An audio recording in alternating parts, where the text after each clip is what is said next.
माझं नाव तन्मय राकेश माने, मी वॉर टीमचा एक सदस्य आहे. तन्मय, काय सांगशील आपल्या संघटनेला काय कॉल आलेला, किती वेळ रेस्क्यू करून आपण श्वानाला बाहेर काढले?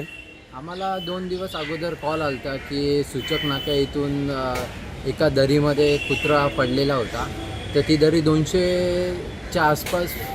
फूटच्या आसपास खोल होती. तर एक 40-50 फुटामध्ये एक श्वान अडकलेला. तर त्याच माहिती कळल्यावर आमची टीम तिथं उपस्थित झाली आणि रेस्क्यू ऑपरेशनला सुरू केलं. तर क्लायमेट चांगला नव्हता, त्यामुळे आम्हाला रेस्क्यू करायला जमलं नाही. तर आज आमच्या वॉर फाउंडेशनची टीम 12 जणं होते. आम्ही तिथे पोचून रेस्क्यू ऑपरेशन सुरू केलं. त्यात 3 तास लागले ऑपरेशनसाठी आणि कुत्रा सुखरूप बाहेर काढून सुखरूप सोडून दिला. ॲडव्हेंचर टीम होती आमची. तर त्या साहित्याने आम्ही उतरलो. कोणार्क, अपना शहर, अपनी बातें.